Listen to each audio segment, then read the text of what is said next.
let's almost take a look at the business from the franchisee's perspective, or someone who's a prospective franchisee. What do you think? Because that is somebody that is clearly entrepreneurial in their thinking, but yet, well, number one, they probably see great potential in your business. But what makes for a really good franchise? Because the women that are listening to this podcast, they are entrepreneurs, they're growing their business. They might even be thinking to themselves, I've got a really good concept here. Maybe I want to franchise.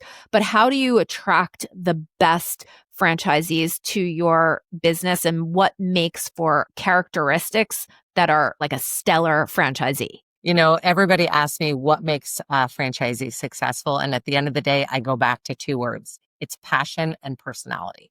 You have to have the personality to be able to run a business, right?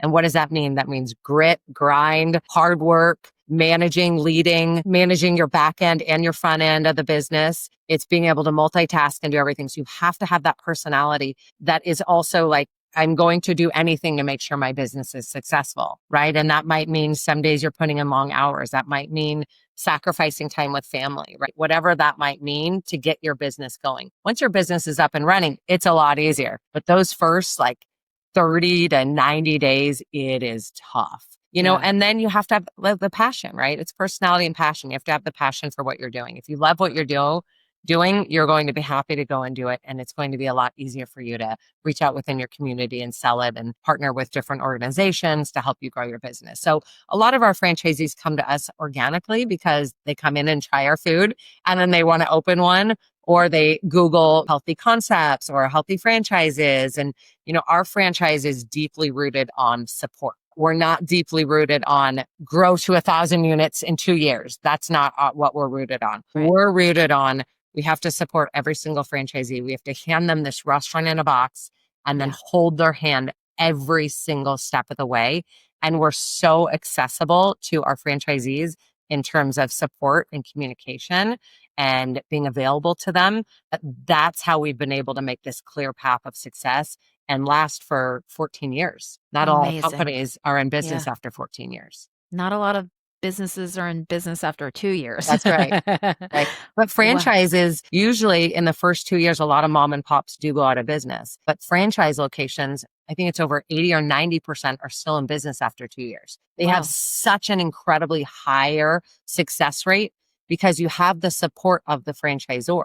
You also have a proven concept, right? Right. But having the support of a franchisor is huge. Our franchisees, they really have to focus on what's within their four walls. But we're doing all the marketing, the graphics, the distribution, the logistics, negotiating contracts, doing the R&D, hosting the website, the app, all the technology, the loyalty program, you name it. We're doing all of that for them to where they can run their business in their store. So you have a lot more support when you join a franchise system. Yeah, it's amazing. I really think it's such an interesting way into entrepreneurship for someone that, they see something, they fall in love with something. It's a way for them to be in business with, a huge team behind them that you wouldn't get if you were just opening your own restaurant or concept on your own. I'm very, very impressed, and I'm actually curious, is there a certain, I have two questions really, but is there a certain point that you feel that okay, we have a certain number of franchise locations and that's what we're going for and that's our cap? So, obviously when you grow, you have to be able, your corporate team has to be ready for scaling, right? Yeah. And as we've scaled throughout the years, you've got to make sure you're ready. You've got to have all the training protocols, SOPs in place, a team to support. We have to have a team in order to support growth. So we always make sure we have the team in place first to support growth. And then for us, it's not about reaching a number. It's about working with great people. I'm lucky enough, I get to choose who I work with. And I meet and interview and talk to every single entrepreneur that wants to join our system. And before choosing if I want to have them become a franchisee, I get to meet with them and decide if they're right for our system and if I think that they'll make a great franchisee. And so, that's the beauty about joining a franchise too, is there's a vetting period. and we're vetting the right person and we're vetting the right candidate. Right. It's about a fit because as a franchisee, you also don't want to be joining something that isn't a fit for you, your lifestyle, the way that you operate, right? That's right. So it's great. It's an interview. Yeah. Yeah. And we try to be super transparent as to what it's like to own a Vitality Bowls. Yeah. And we have to make sure, does this work for you? We don't want to fool or mislead anybody because then they're going to come in and it's not going to work. So Yeah. it's about full transparency. And if any of your listeners are looking for a franchise, they really need to make sure that they feel like they're getting that transparency and Yeah. look for a franchise that is focused on support and not just growing in numbers. There's a lot of franchisors that it is about a number. For Yeah. us, it's about growing with the right people in the right communities. There's a lot of communities too. We run the data and sure, we could approve this franchisee because they're amazing. But I don't know that their small town could support it. So Right. there's some towns that there's like, 5,000 people in the town. And I'm like, oh, I don't know. We don't want you to fail. And while I hate turning Right. away great franchisees, at the end of the day, I don't want anybody to fail. So Yeah. again, it's about the right fit. And sometimes location comes into that as well. I can imagine. I mean, location is probably one of the key success factors. Absolutely. It has to be. Yeah, the traffic that is going by. I'm actually wondering, do you have plans for international growth? Well, we have discussed that many times. We have looked into it. I think right now we just want to support our franchisees here in the United States and continue to grow to more communities. We have a lot of locations still in development. We want to get those open. We want to support those franchisees, and then potentially we can look at expansion internationally. I love that.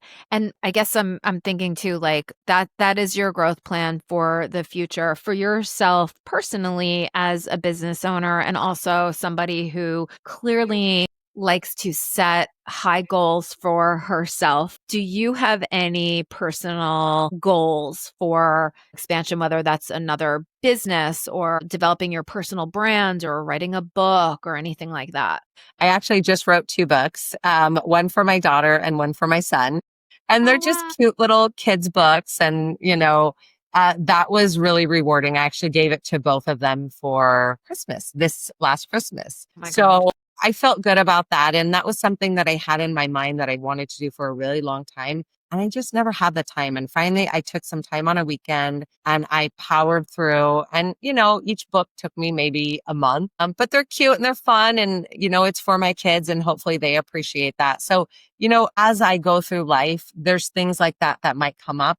And my personal goal is to just make more time for myself because I haven't Yeah. always done that. And I Yeah. want to make time to do things that I really do enjoy. And I've really made an effort to take time to do things to spend with my friends, go hiking. I Yeah. love to do puzzles, which I know sounds weird, but I take time to do my puzzles. And so if things come up in the future that I think will make me happy, I'm going to choose to do it. I love that. And I mean, I think that's especially important too, because you are in the health and wellness industry.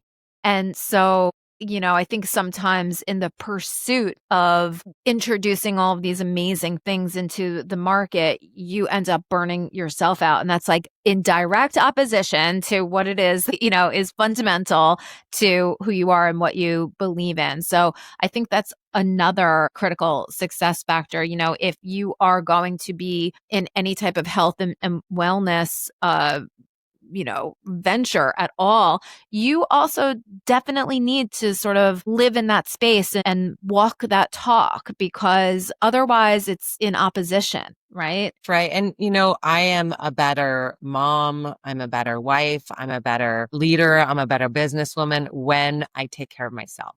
When Yeah. I'm mentally capped out, it's hard for me. And I've been there and I've had burnout and I lost myself in working and the stress, and I'm not going to allow that anymore. So positive mental health is so important, and taking that time to make yourself happy is so important because as moms and wives, we tend to do everything for everybody else and put everybody else first. And when your kids are smaller, you have to.